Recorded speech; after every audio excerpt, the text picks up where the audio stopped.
So welcome back. After hydro energy, we are going now into wind energy. So we are on our topic 3 second video, and we will proceed now to the different use of wind energy. So for example, we have windmill for grinding wheat. Not much in use anymore, but in the past it was quite important, particularly in Europe. That's a windmill from Greece. And let's go back before we. Yep. So we have also the Western mill. This is particularly the one for pumping water. So you have the water. It's pumping water from the ground and normally in a reservoir. It's used for give water to herds and for agriculture purpose.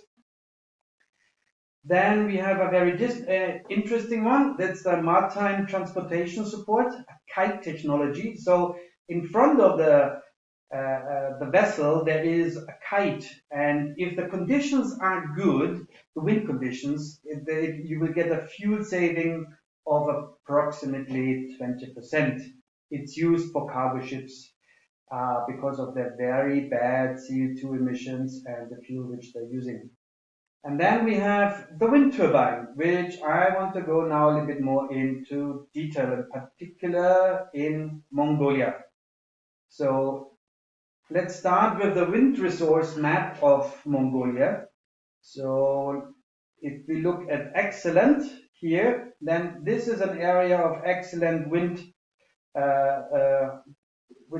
wind power opportunities also here, and a little bit in the south is also very good. This is Ulaanbaatar, not too much there. However, let's go to the next one. You have three sites in Mongolia. So what I found on the internet, it was 2013. You have a 50 megawatt Salkit wind farm, 70 kilometers south of Ulaanbaatar. I had a visit at that one. And then you have 2017, you had another one, 50 megawatt wind farm in the Gobi Desert, and a 55 megawatt Sainsand Salikin Park, also in Dorono Gobi.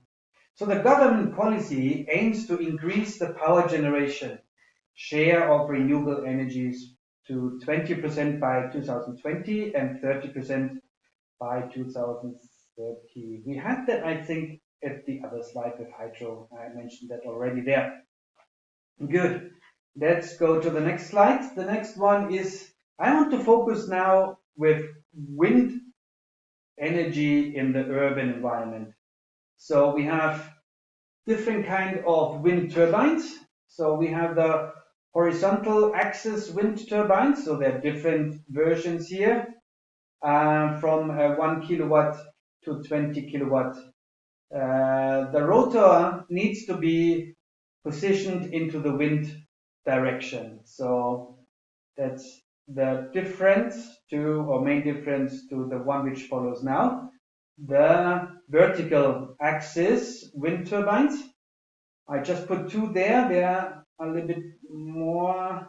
Let me go back there. So for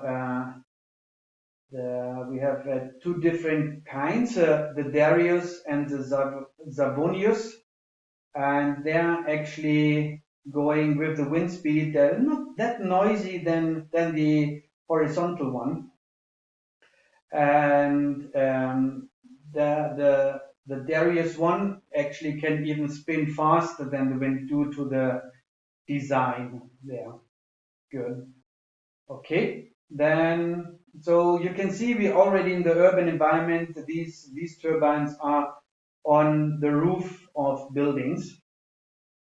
And we also have some innovative horizontal axis wind turbines. And they are in different shapes and in experimental status.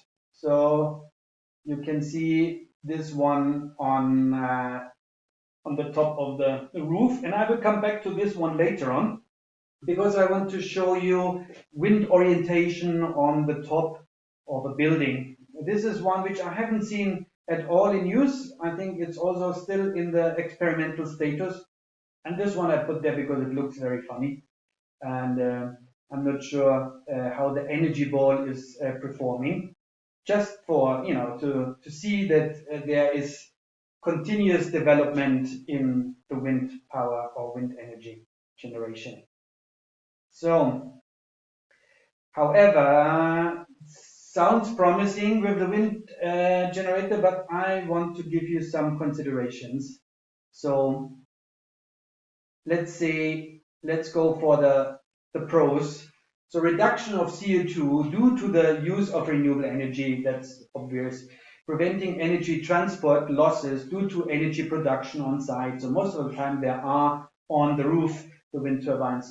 Less dependency from energy utility companies, prices, brownouts, and so on. Saving on energy costs, also obvious there. Green, clean electricity generation. We are back on the renewable energies. And I think this is quite interesting for commercial purpose, is the visible green image of a marketing purpose. So you show, like with the solar panel or solar modules on the roof, that you actually try to be clean, green and clean.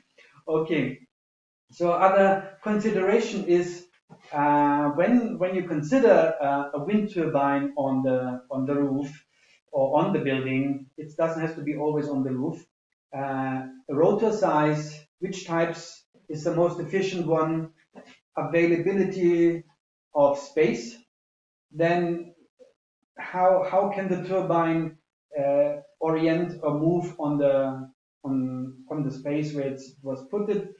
And here, I think this is one point which should be mentioned, is the safety. So malfunction of the turbine in populated areas. So what's happened when you have high wind speed and the rotors are going off? And it's interesting that the high turbulence level in urban areas, which I will come also on the next slide. So wind turbines in urban area environments. So further consideration would be location.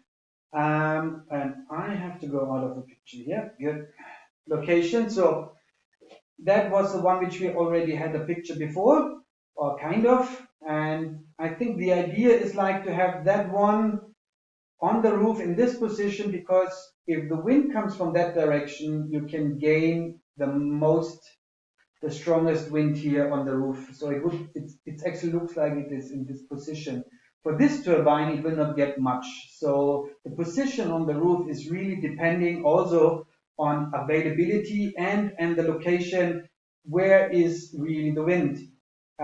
You can put this turbine in a smaller version, actually on the side of the building here, where you also have quite a lot of, I have seen some pictures there, and I should have probably put one there too, that you can see that actually on the side you can also put that kind of wind turbine. So, however, if the wind change, maybe that would be not the right position for the turbine. So some other considerations which I think are important, and I will just read them through. Wind. In average rural areas, wind speed is considerably higher than the wind speed in the built environment, so in the urban environment. However, wind speed close to high buildings could be astonishingly high. So yesterday I went out and we had some wind here in UB, and if you go around the building, you can really get a blast of wind which you could not feel before because you were in the wind shade or wind shadow of the wind. So you can really get astonishing high speeds on building tops and around the corners. Then noise. Noise level at homes has to stay below maximum allowable noise levels. So I don't know how much it is in Mongolia, but in the Netherlands it's 40 decibel. Slow rotation wind turbines are normally less noisy. Then in my old job in the Philippines, we put a wind generator on the rooftop of a school building, and you get that vibrations. So if there is a certain amount of wind, somehow the turbine starts to vibrate, and this is a nuisance which goes through the whole building because it's bolted on the concrete rooftop, even with rubber buffer, and it was still giving this noise in the building. So vibrations is a big issue. And then what is shadow flicker? Well, wind turbines blades are in the direction sometimes of the sun rays pass. So reflection of the sun rays could be avoided. So what I mean by that you can actually when the turbine is rotating in another building, it could give like a flicker, which is annoying to other people. Good. So that's so much to the wind energy. And I think the next one which I want to talk about will be biomass and geothermal. Okay, thank you for listening.